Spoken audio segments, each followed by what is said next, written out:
bit on making sure that they're spending their money accordingly. I think I had a question earlier about what do we do? This way we can kind of provide some advice and kind of look at it and go, where can we categorize this at? Kind of like me earlier when I was talking about me with Starbucks. Without doing a budget, I didn't realize that I was spending over $100 a month just in drinking coffee. And I'm like, whoa. And I could be using it for something else. So it really kind of opens our eyes on where we're spending our money at. Granted, our students really don't have a lot of income coming in, but I have seen my students go home and teach their parents. I have my students create a financial literacy book, and that's a whole another PD as well, you guys. And I let them take that book when they leave my class. And one of the things that I have them, after they get done with this assignment, they have to go create their own budget in their little financial literacy book to help them. They also come back to me, you guys, later on in life and say, I've been doing this for, I think, about 1.5 years now. I've been using this budget. And my kids get it. It's easy and it's flexible. Okay. What is that class? Yeah, the financial literacy book. You guys, I'm sorry, but at my school, we had to create, we're supposed to be doing learning logs. And I'm like, okay, what am I going to do with learning logs? So my other co-teacher goes, maybe we should do books. And I went, yes. And so I actually create a financial literacy book and have them create their own, and then I take it with them. And a lot of my students, you guys, they teach their parents. And I am all about that. Yes. What is that class?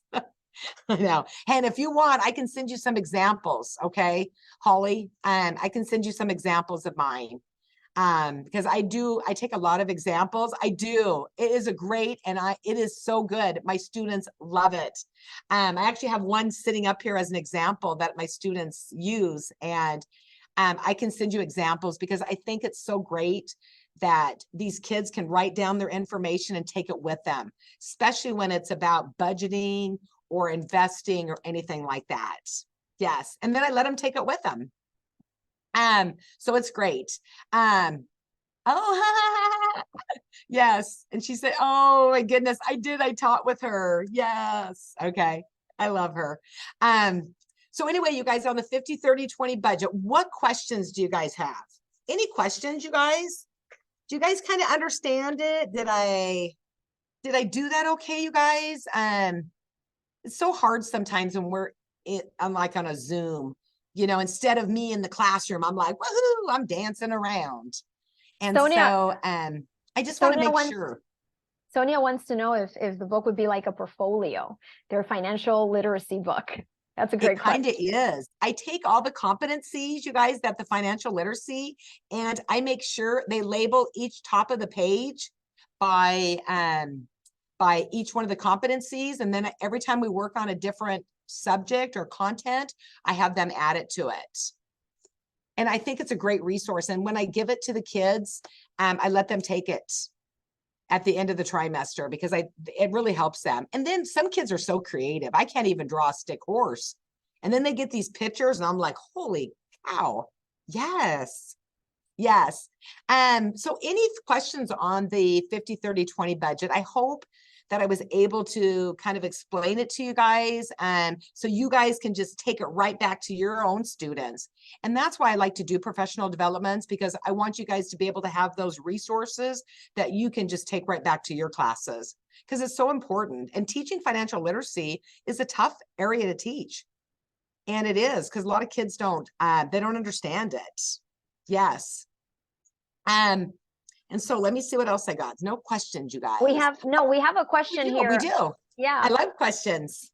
How long, Holly wants to know, how long do you spend on a lesson like the 50, 30, 20? Oh, well, you got to remember, I kind of incorporate the needs and wants first. So this way they have to understand the needs and the wants. And I just started on needs and wants the last 2 days. And I am on trimesters, you guys. So I run 1 hour and 10 minutes on every class. So you guys would probably spend maybe 3 days, probably on between needs and wants and having those lessons, and then also doing the budget as well. And then at the end of the budget, you guys, I have them go write it in their financial literacy book. And they have to draw the pie, and then they have to do all the categorizations of the 50, 30, 20. So it helps them later on. Okay. Does that answer that, you guys? I know, I wish my high school did too, you guys. And mine didn't either. I didn't know about it until I was dirt poor and living in the projects. And then I'm like, wow, I think I better realize how money works. Yes. It's a really tough one, you guys. Let me see what else we got. Any other questions? Yeah, it just depends. And I'm going to be honest with you on how long you spend. It really depends on the class. I have a couple classes that I have maybe 10 to 15 kids that are lower level learning. And so I'm going to spend a little bit longer with them to make sure that they understand that content. And then I have a 0 or a first hour class who these kids are coming from college and they're just going to pick it right up. Okay, so it probably would depend on your class and the students as well. Okay, hope that answers that, you guys. And I think this one right here, this assignment right here, the one I just showed you, analyzing a budget, I think on the website or on the lesson, I believe it says 75 to 90 minutes is what the average time frame is on that one. Okay. Awesome. Let me know if there's any other ones, okay? And so again, you guys, here's another one that a student had. Just another one, another budget. I like to show you guys work because this way you can see the students and how they're doing it. And it gets them thinking. And actually, it just really empowers all my students. Yes, I love it. And then lastly, you guys, my teacher's tips, you guys, make sure to use the take-home pay.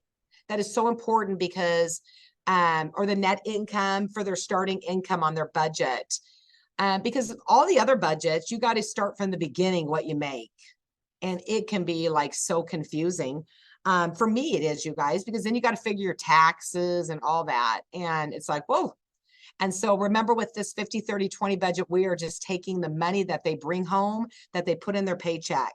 And then we're going to be putting it into the 50, 30, 20 from there. And remember, you guys, your needs and want, or your budget is going to be probably different than mine. Just like you guys saw with that student who put all the pet and then the phones over for hers. Needs and wants, you guys are going to be different for everybody as well. And just kind of like I showed you guys on that one. I always tell my students to wait 24 hours on large financial decisions because it's so important, I think. Say we're going to buy a car. We see this fancy red car. We're like, yes, I want it because it looks good. And then we buy it. And then 3 days later, it falls apart. So it's really important that when we're doing any kind of those large financial decisions to kind of wait 24 hours before you sign that paperwork. Yes. And then also, you guys, for discussion on entry tasks to reinforce that learning, I do a lot with 50, 30, 20 classifications, and then needs and wants purchases as well. Did anybody buy any needs this morning, or anybody buy any wants to kind of get that momentum going and get that class discussion going? Again, you guys, my students really get this budget, and I have enjoyed teaching it, as well as hearing from my students, former students, to let me know how they manage their money now. And it's really important. I think it's pretty simple, it's easy, and it's flexible. Yeah. Okay. Woohoo! I'm getting down to the end, huh? Woo! Been talking. And on the back slide, you guys, I gave you guys all the resources to everything that I talked about today. Okay. Because I want to make sure that everybody has them, because I want you guys to be able to just put it right back to your students as well. Okay. Awesome. Woohoo. Well, I guess we only have like 3-4 more minutes. What can I answer any questions for anybody or anything? Unmute yourself if you guys want to.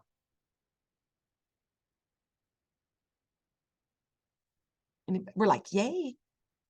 No, you did a great job, Brenda. I want to make sure, before anybody has any questions, that I thank you so much. You did a wonderful job during this webinar. Thank you for all the examples and sharing the student work. That was beautiful.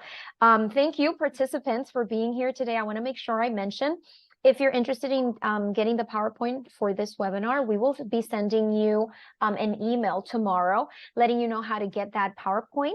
Also, a quick reminder, you will get an email with an evaluation. Once you complete that evaluation, you will automatically get your clock hours for this webinar. You qualify for 1.5 clock hours, I believe. Thank you so much for participating in the chat, for asking those great questions, for giving us such wonderful comments. Thank you, thank you, thank you, thank you, Brenda, once again. And just as a reminder, we will continue to have these PDs, these webinars. If you go to our website and enroll, if you haven't done so already, to get our FEP newsletter, we will be sending out emails. We will be sending out reminders of the next webinars we have. And please feel free to join. We'll always have great free resources. More resources are available through our website, fep.org. If you go to our website under resources and links, we already have so many of them are from CFPB that Brenda shared today. So thank you so much. We want to honor your time. We have 2 more minutes. Yeah, I Thank you, dropped Brenda. I dropped my email in the link, you guys. I didn't put it at the end of the PowerPoint, but if anybody needs help, resources, or anything, you guys, please reach out to me. I love this. This is my passion. And so if I can help you in any way, please reach out to me. Okay. Thanks so much for coming today, you guys, and sharing your time with me. I appreciate it. Absolutely. I will go ahead and stop recording.